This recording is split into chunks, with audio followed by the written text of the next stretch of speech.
सरदार वल्लभ भाई Patel international airport Ahmedabad 12 जून 2025 की दोपहर। अहमदाबाद एयरपोर्ट पर सामान्य चहल पहल थी।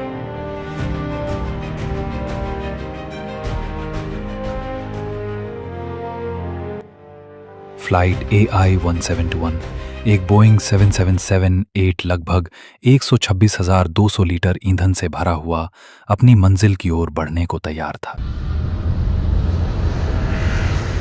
मुस्कुराते चेहरे, शांत माहौल, पर यह सन्नाटा ज्यादा देर टिकने वाला नहीं था। नमस्कार यात्रियों, मैं कैप्टन सुमित सब्बरवाल बोल रहा हूं और मेरे साथ हैं को पायलट क्लाइव कुंदर।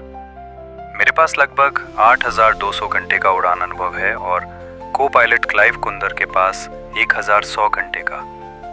हम आज आपकी फ्लाइट AI-171 को अहमदाबाद से लंदन गेटवे की ओर ले जा रहे हैं। मौसम बिल्कुल साफ है और यात्रा का समय लगभग 9 घंटे 45 मिनट रहेगा। कृपया अपनी सीट बेल्ट बांध लें, मोबाइल फोन फ्लाइट मोड में डाल दें और हमारी क्रू टीम की हिदायतों का पालन करें। धन्यवाद और हमारे साथ इस सफर का हिस्सा बनने के लिए आपका आभार। फ्लाइट AI-171 अब रनवे 23 पर टेक ऑफ के लिए पूरी तरह से तैयार है। ग्राउंड कंट्रोल से अनुमति मिलते ही विमान अपनी तेजी से रफ्तार पकड़ता है और दोपहर 1:38 पर विमान आसमान की ओर उड़ान भरता है।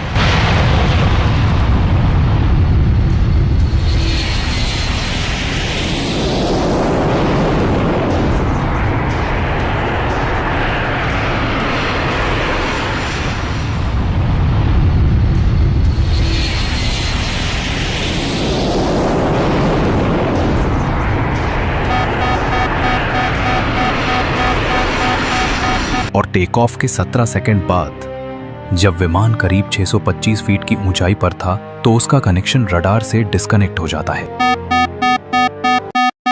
Ahmedabad tower, Air India 171 declaring mayday, mayday, no power, no thrust, we are going down.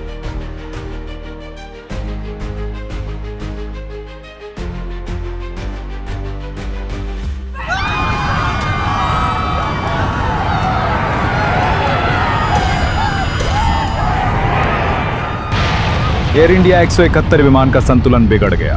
Engine का जोर खत्म हो चुका था। विमान अब सीधे जमीन की ओर गिर रहा था।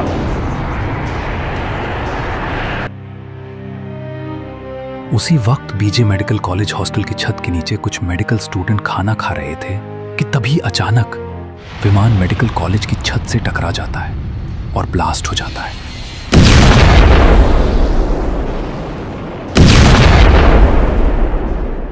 1:38 पर एयर इंडिया की फ्लाइट हॉस्टल की इमारत से टकरा गई।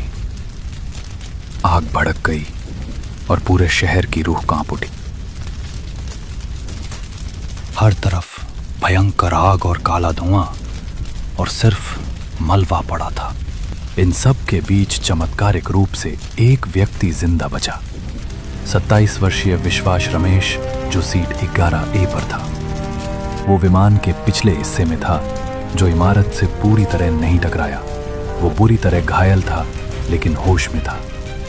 वो घायल हालत में वहां से बाहर निकलता है। स्थानीय लोग उसे एम्बुलेंस के द्वारा हॉस्पिटल लेकर जाते हैं। स्थानीय प्रशासन, फायर ब्रिगेड, NDRF और मेडिकल टीमें मौके पर तुरंत पहुंची, लेकिन नजारा दिल दहला देने वाला था। सैकड़ों लोगों के शरीर जले हुए, पहचान मुश्किल। मृतकों की पहचान के लिए DNA टेस्ट किए गए। कुल 241 लोग विमान में मारे गए, जिनमें चालक दल के सभी सदस्य शामिल थे। जमीन पर 48 अन्य लोगों की भी मौत हुई। DGCA और AAIB ने तुरंत जांच शुरू की। प्लेन का flight data recorder black box hostel की छत से बरामद हुआ। प्रधानमंत्री नरेंद्र मोदी ने शोक व्यक्त किया और घटनास्थल का दौरा किया और उस आदमी से मुलाकात की जो इस घटना में अकेला बचा था, विश्वास कुमार रमेश। एयर इंडिया ने 1.5 करोड़ तक मुआवजे की घोषणा की, लेकिन कई सवाल अभी भी बाकी हैं। क्या यह हादसा रोका जा सकता था? क्या यह सिर्फ एक मानवीय गलती थी या सिस्टम की चूक? AI-107 की दुर्घटना ने हमें याद दिलाया कि जरा सी असावधानी कितनी भारी पड़ सकती है। हमें सिस्टम बदलना होगा, सुरक्षा के मानक मजबूत करने होंगे। हम सब उन 269 जानों को श्रद्धांजलि अर्पित करते हैं।